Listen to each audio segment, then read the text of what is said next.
Hi everyone. आज मेरा exam था आईबीपीएस क्लर्क मेंस का। तो इस वीडियो में हम बात करेंगे कि मेरा एग्ज़ाम कैसा गया और मैंने कितने अटैम्प्ट किए। तो सबसे पहले आया रीजनिंग का सेक्शन। तो इसमें 2 मार्क्स वाले 2 पज़ल थे और बाकी 1 मार्क्स वाले क्वेश्चन थे।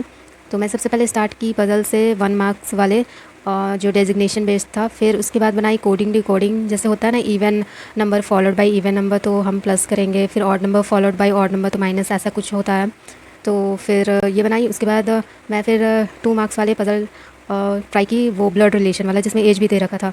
तो उसको बनाने में काफ़ी टाइम लग गया और एंड होते होते मेरा बना नहीं था, क्योंकि वो एक कंडीशन था ना, वो मैं उसको पता नहीं, वो मैं कॉपी में मतलब शीट में भी लिख के रखी थी, पर वो उस पर ध्यान ही नहीं जा रहा था। उसमें ऐसा था कि the age of husband is more than wife. तो ये मैं देख ही नहीं रही थी। फिर बाद में देखी तो जाके फिर सब कुछ सही से बैठ गया कंडीशन। तो फिर ये बन गया। उसके बाद मैं ट्राई करी इनपुट आउटपुट पर 2 स्टेप तक बना ली थी। थर्ड स्टेप में थोड़ा सा ट्रिकी हो गया था, क्योंकि मैं नंबर सोच रही थी कि स्मॉल वाला पहले उसको करना होगा, पर फिर थर्ड स्टेप में समझ में आया कि नहीं, कुछ और ही लॉजिक है। तो इसमें मुझे लगा कि गलत हो सकता है, इसलिए मैं फिर इसको छोड़ दी और डेटा सफिशिएंसी के क्वेश्चंस बनाई। तो इसमें एक क्वेश्चन था, जैसे लीनियर अरेंजमेंट था, 5 5 लोग। तो इस वाले में मेरा आंसर आया है कि both together are not sufficient to answer the question. उसके बाद और एक था क्वेश्चन जिसमें दिया हुआ था, जैसे 5 लोग को अरेंज करना था 5 4 3 2 1। तो इसमें मेरा आया आंसर कि both 1 and 2 together are sufficient to answer the question. उसके बाद और एक बनाई जिसमें ऑफ का पूछा था कि कौन से स्टेटमेंट से इसका हमें कोड पता चलेगा। तो इसमें ओनली 1 से आ रहा था, तो इसका आंसर मैंने ओनली 1 इज़ सफिशिएंट की हूँ। तो फिर शायद एक मिसलेनियस क्वेश्चन बनाई थी, अभी तो मुझे याद नहीं आ रहा है क्या था। पर तो ऐसे करके रीजनिंग में मैंने अटैम्प्ट किए 19 क्वेश्चन। तो इसमें 1 मार्क्स वाले 14 क्वेश्चन है और 2 मार्क्स वाले 5 क्वेश्चन, मतलब टोटल मार्क्स 24 हो रहे हैं। ठीक है। उसके बाद आया इंग्लिश का सेक्शन।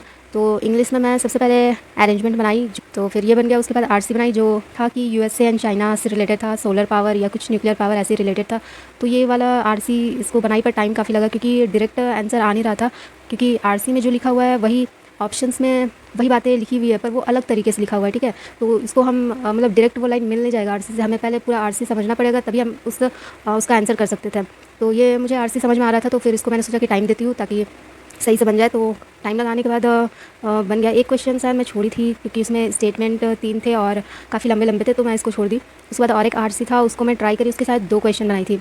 उसके बाद मैं बनाई क्लोज टेस्ट। तो क्लोज टेस्ट किस पे बेस्ड था वो भी मुझे याद नहीं आ रहा, पर उसका एक आंसर तो आया था, उसमें नो रिप्लेसमेंट होगा। फिर एक का आंसर इन डूइंग सो ऐसा आंसर था कुछ। और फिर कुछ रिप्लेसमेंट वाले थे क्वेश्चन, वो बनाई। और एरर वाले क्वेश्चन मैं बनाई हूँ। और उसमें मुझे उस टाइम कोई आइडिया नहीं था कि क्या पूछा गया है। मैं इंस्ट्रक्शन तो देखती हूँ, पर पता नहीं मुझे उस वक्त उतना मैं ध्यान नहीं दी। अभी पता चल रहा है कि उसमें किसी में पूछा गया था कि एरर होगा उसको टिक करना है, किसी में बोला गया था कि जो एरर नहीं है उसको टिक करना है। तो मैं तो एरर के 4 ही क्वेश्चन बनाई हूँ। अब मुझे कोई आइडिया नहीं है कि मैं क्या आंसर करके आई हूँ, क्योंकि मैंने इंस्ट्रक्शन को ज़्यादा अच्छे से देखा नहीं था। क्योंकि एरर वाले क्वेश्चन ऐसा था कि स्टार्टिंग में कुछ थे एरर के क्वेश्चन, फिर लास्ट में थे कुछ एरर के क्वेश्चन। तो इसमें तो गलत तो होंगे ही। तो ऐसे करके इंग्लिश में मैं बनाई 28 क्वेश्चन। और एरर वाला डर लग रहा, वो तो गलत होगा, और भी कुछ हो सकते हैं गलत, क्योंकि इंग्लिश में थोड़ा एक्यूरेसी का प्रॉब्लम रहता है। उसके बाद जीए।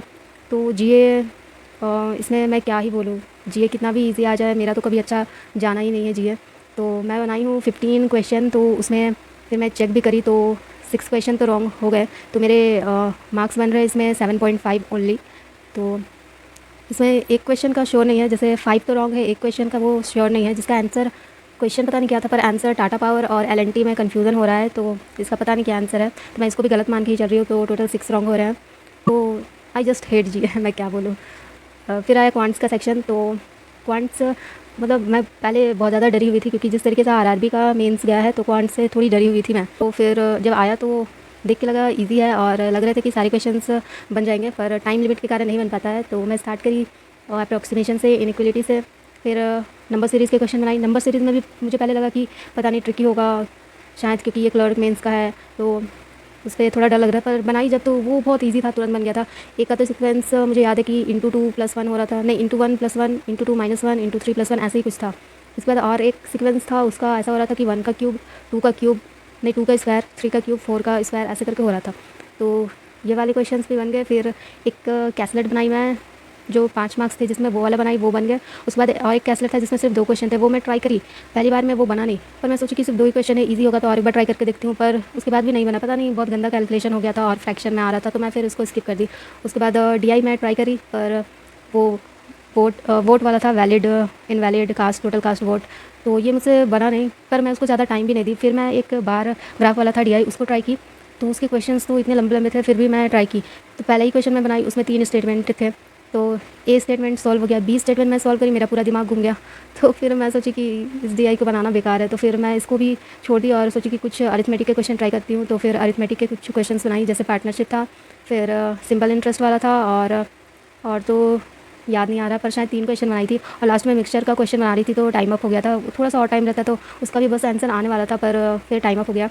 तो ऐसे करके क्वांट्स में मेरे अटैम्प्ट्स हैं 26। तो टोटल अटैम्प्ट हुए, अगर मैं मार्क्स वाइज बताऊँ तो टोटल अटैम्प्ट है 93। और रीजनिंग क्वांट्स में तो मैं सही, मतलब अपने अपने तरफ से तो सही बनाई हूँ। अब पता नहीं कोई गलत हो जाए तो क्या कर सकते हैं, ठीक है। और जीए का तो मैंने बता दिया कि 6 क्वेश्चन गलत है, और इंग्लिश का पता नहीं कितने गलत होंगे, तो इंग्लिश का डर लग रहा है। और अटैम्प्ट्स तो लो है। एक्चुअली मैं जब एग्ज़ाम दे के आ रही थी तो मुझे लग रहा था कि थोड़े चांसेस है इस एग्ज़ाम से, पर बाद में यूट्यूब पे देखी बहुत सारे लोगों के एग्ज़ाम रिव्यू, तो 100 प्लस गए हैं सबके अटैम्प्ट, 110, 120, तो थोड़ा डिमोटिवेट हो गई हूँ।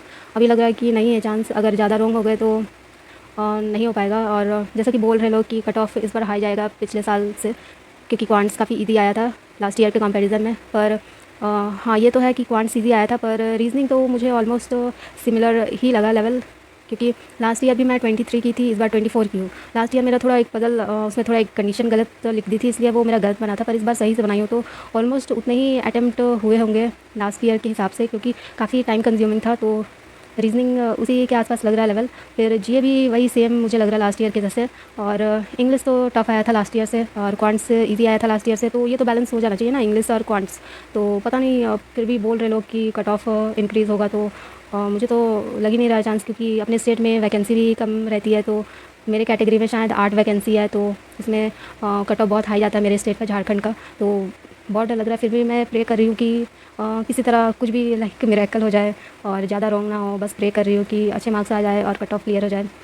तो बस यही था। आप लोग भी बताना आप लोग का एग्ज़ाम कैसा गया और कितने अटैम्प्ट्स रहे।